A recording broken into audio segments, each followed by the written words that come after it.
哇哦！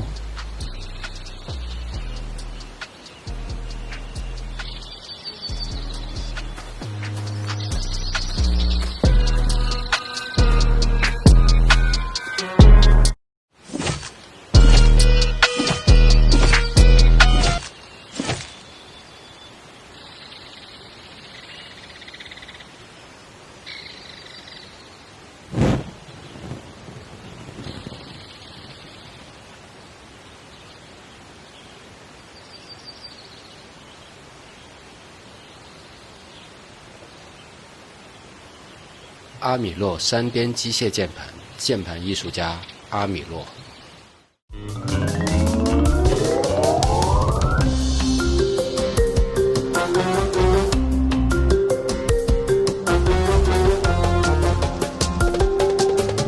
全宇宙的华人玩家，各位好，我是聂俊。今天我们聊一款呢最近发售但是非常冷门的游戏，冷到如果再不聊，可能就没人记得它发售过的游戏《古惑狼4》。我不知道各位上一次看到这名字是什么时候啊？又或者压根就没看过。反正在我的记忆里，这个名字感觉就像是什么小浣熊干脆面、娃哈哈果奶、大大泡泡糖、大白奶兔、大奶白兔这些东西一样啊，有着浓浓的历史感。那之前有观众留言问我们怎么总是聊冷门或者中古的游戏呢？那很多新发售的游戏都不聊啊，比如《十字军之王3》，比如《毁灭战士：永恒》。其实新游戏啊，要么我们正在准备中了，要么我们内部讨论后啊，觉得聊不出什么。我们不是出一个聊一个的测评啊，我们也不以数据为导向。不管是新游戏还是老游戏，热门还是冷门，都是我们觉得值得一聊、值得跟大家分享的。而《古惑狼4》呢，就是这样一款非常值得聊的游戏，不是因为它多特殊，而正是因为它太不起眼了，不起眼到被历史给遗忘了。而在10几年之后，竟然还有勇气用一种很高的姿态出现的游戏。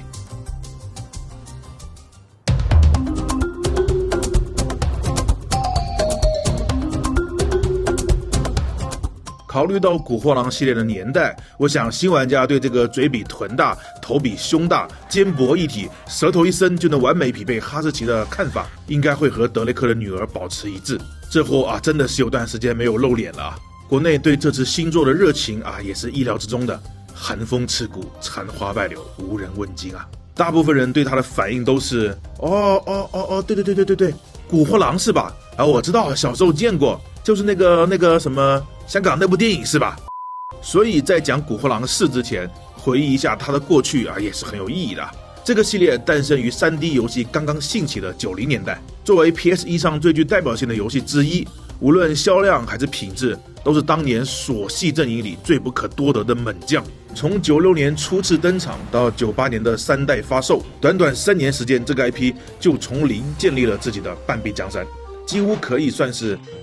没有几乎啊，放在当年它就是 PS1 的吉祥物。其名气之高，以至于到了今天，都还有玩家会把古惑狼当成索尼的第一方吉祥物，类似于任天堂的皮卡丘。世上打造了初代古惑狼3部曲的，其实是我们熟知的那个顽皮狗啊，是不是感觉风格跳跃有点大呢？只不过当年的顽皮狗还是名不见经传的小狗，基本就是独立游戏的水平，没资金也没什么牛掰的作品。按理来说，索尼的第一台主机这么重要的时间点，好像也轮不到他们出头啊。但来得早不如来得巧，这不整个行业都在向 3D 转型嘛。妈妈再也不用担心我输在起跑线上了，这一回大家都是小白，技术和理念差距并没有巨大到无法弥补。顽皮狗之神当时也是全力专攻 3D 技术，再加上索尼初来驾到，针对任天堂的霸王条款啊，主打的就是对开发者更友好的亲民政策。项目对口又抱上了索尼的大腿，可以说是千载难逢的超车机会。最终在大佬的牵头下，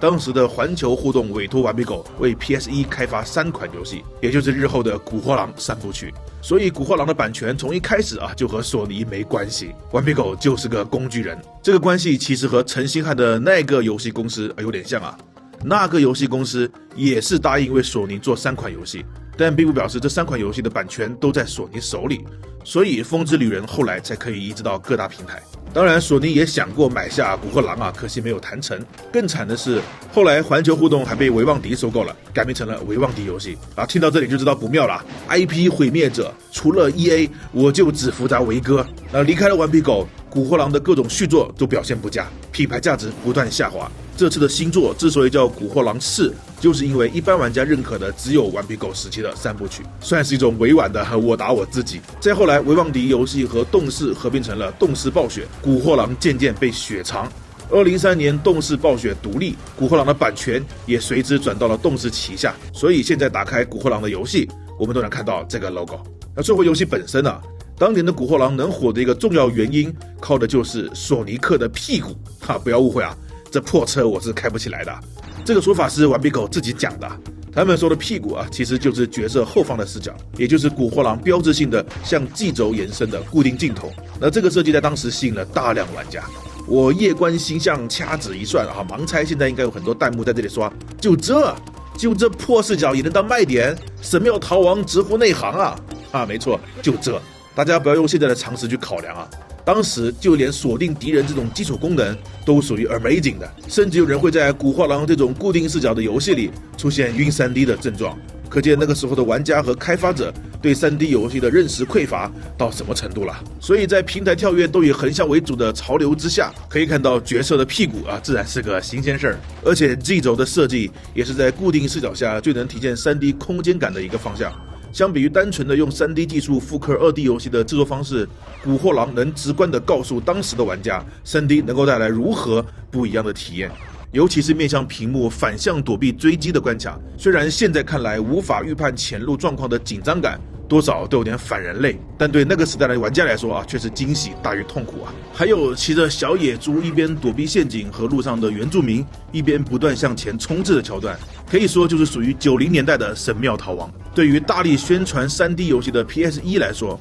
古惑狼完美契合了索尼的宣发要求，自然就获得了免费的大力推广。当然，客观上来说，顽皮狗在古惑狼身上展现出来的技术和智慧，作为一个小团队来说啊，也是足够硬气的。要知道 PS1 的性能大约只能同比渲染3000多个多边形，这是什么概念呢？PS2 上的战神光奎爷的一个脑袋都要1200多个多边形，也就是说 PS1 只能同屏显示2个半奎爷的光头所以古惑狼的场景并不开阔但整体观感和丛林纵向的延伸都获得了平衡还有为什么游戏的收集要素都是木箱和主题、个人爱好什么都没关系就是单纯的因为正方体节省多边形那为什么不用三角体呢？更省多边形三角体只有4个三角面，正方形可是有12个三角面的没办法，这个箱子古惑狼是要踩的。如果是尖尖的三角体踩上去，视觉上看上去太蛋疼了字面意义上的蛋疼。而古惑狼呢，也利用这个无奈的限制，开发出了踩箱子强制触发滞空，从而完成神奇的平台跳跃的特色玩法。反而提高了游戏的最终品质。而且虽然3部曲都是 PS1 的作品，但画面却是一座比一座好，场景一次比一次开阔。到了3代已经可以驾驭平原、城堡和万里长城这样大胆的关卡。可以说，顽皮狗在成为索尼的第一方工作室之前，就已经开始琢磨如何榨干爸爸的每一滴奶了。那在后续的2、3两代中，古惑狼的游戏内容更是不断扩展，从喷气背包到土遁潜地，从水上快艇到公路摩托，甚至还能下海潜水、上天打飞机。作为一个平台跳跃游戏，顽皮狗对古惑狼玩法超乎寻常的拓展态度，可以看得出他们并没有局限于眼前的得失，注重技术的积累，目光放眼未来，不光反哺了当前游戏的品质，也为自己后续涉足其他游戏类型铺好了基石。3部曲完结后推出的古惑狼赛车就是最好的例子其品质之高一度还被拿来和马车相提并论。曾经还在尝试追赶索尼克屁股的顽皮狗，转眼间已经成为了众人追随的目标。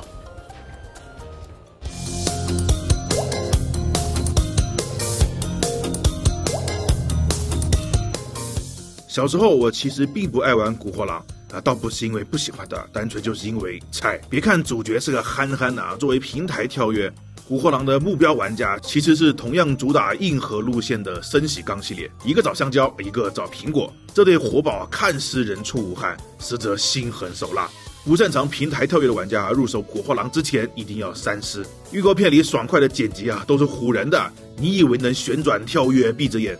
不，你只能旋转死亡不停歇。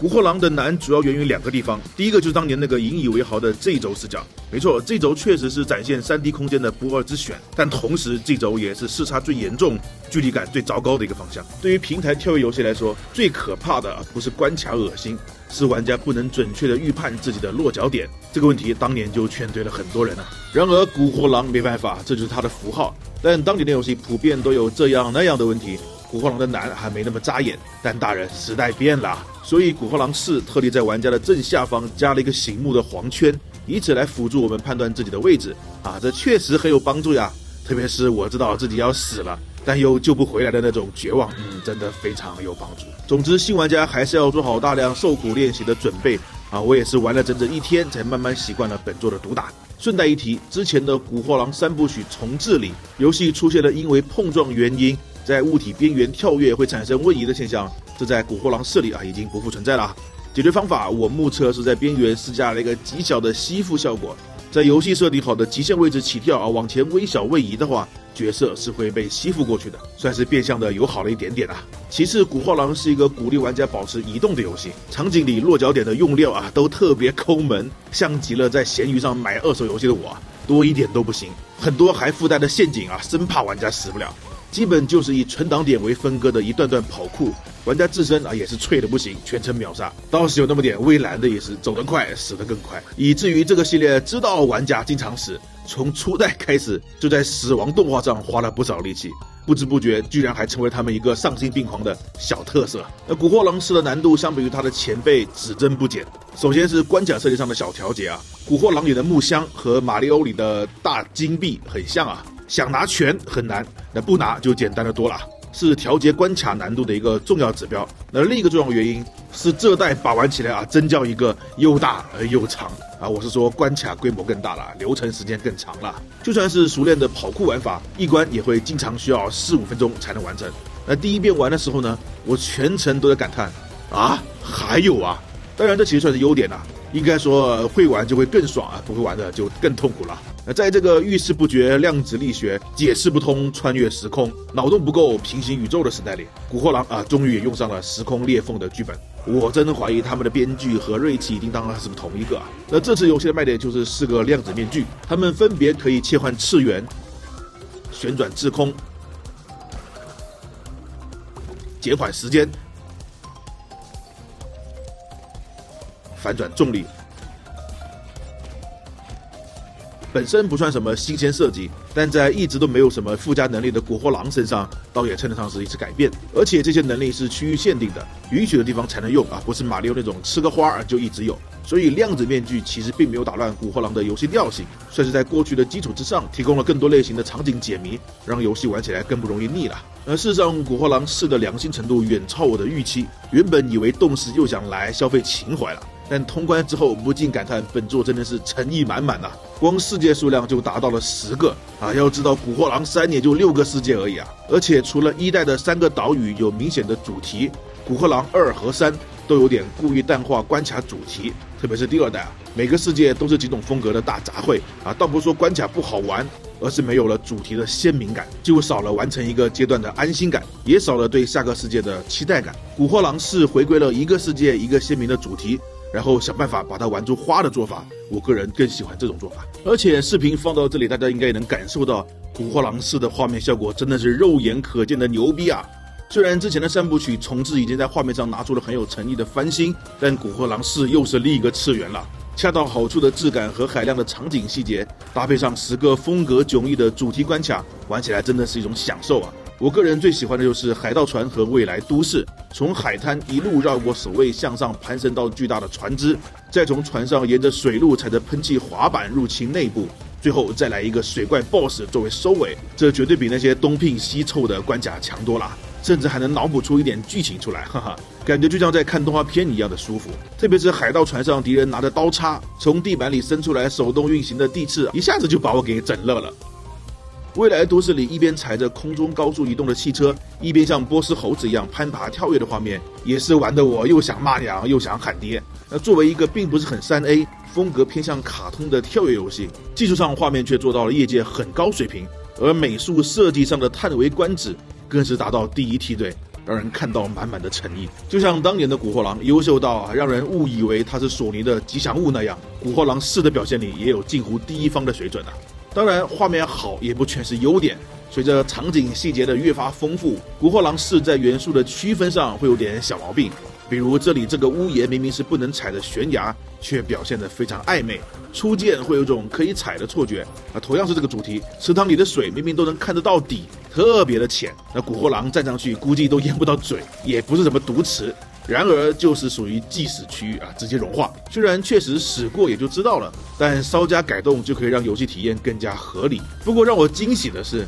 本作最惊艳的地方居然还不是主线流程，而是名为 Inverted 的镜像模式。本来镜像模式嘛，很多游戏都有，算是一种廉价的内容扩展。但古惑狼4的镜像模式不光是反转画面那么简单，它还为每个世界都提供了一个独特的风格滤镜比如说刚才的海盗世界，在这个模式下会变得失去色彩，玩家可以通过旋转和打破箱子来还原画面，有那么点纸片马里奥色彩喷涂的感觉。冰雪世界在镜像模式下会变成美漫风格，攻击还会出现漫画一样的文字特效，远古世界会变成蜡笔画，观感耳目一新。工厂世界则会变成像素风格，就连背景音乐也会随之复古起来。最骚的是未来都市这里的关卡在镜像模式下会变成整个水下世界，而且不光是画面效果变成水下，而是音效、音乐以及玩家的受力状况全都变成水下版本，可以说是连玩法都变了。类似的改动10个世界每一个都有，每一个都截然不同。尽管其中也不乏一些单纯改变滤镜的世界，但总体上来说，这绝对是我见过最良心的镜像模式。它的存在大大拓展了玩家重复游玩的动力。除此之外，这次的可用角色也不止古惑狼和他的妹妹可可，还有经典的反派 N 博士，想要改邪归正开个餐厅，但被炸得连裤衩都不剩的鳄鱼 Dingo Delay 话说一开始我以为他是袋鼠，以及古惑狼的女朋友台湾对，这个连人话都不会说的家伙是有女朋友的，而且还是从另一个宇宙来的异世界版本。所以理论上来说，在这个游戏里，古惑狼这小子同时拥有2个女朋友，他喵的，现在都流行把狗骗进来再杀吗？我就玩个平台跳跃，居然也能吃到双倍的狗粮。话说这单身久了，看玩法上这3个人都各不相同。提瓦纳会使用钩索，可以在特定地点蹬墙跳。Dingo Delay cos 了一把路易鬼屋，武器类似吸尘器，还能吸附炸药扔出去。N 博士则是不能2段跳，但是能长距离冲刺，而且手里的枪可以把敌人变成台阶或者蹦床，和古惑狼本身代表的经典玩法做出了明显的区分。有趣的是，这3个角色的登场方式还被设计成了游戏中某个关卡的分支路线，可能玩家玩着玩着不知怎么的某个门开了，直到玩到了另一个人的路线，才发现原来他在其他地方做了什么事情，导致了前面那个结果。不是单纯的增加关卡，而是一种巧妙的因果关系，完美解决了过去古惑狼的分支路线以及新的可用角色如何融入流程的问题。这手法真的是用心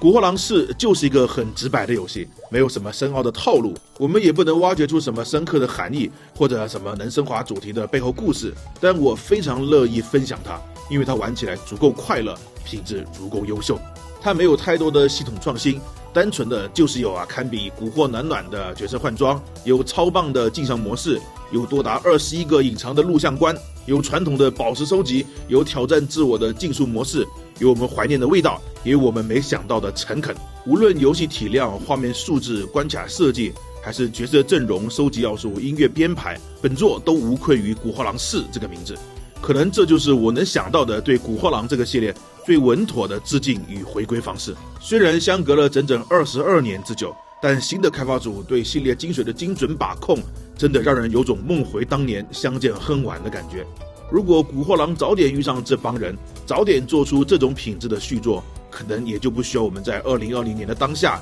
还来费劲的给大家介绍这个系列了。总之，重启的第一步算是迈了出去，衷心的希望这一次他们能走得更远，也希望这个视频能让更多人知道，有这么一个差点消失在历史里的游戏界的过气网红，如今正在脚踏实地的努力的寻找自己的第二春。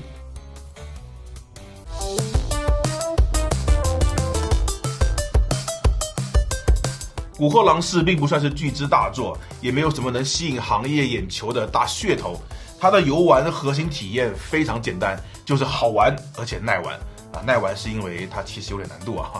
它的机制呢也是那种一看就很古老的玩法，但是这种玩法却是电子游戏诞生之初就抓住的乐趣。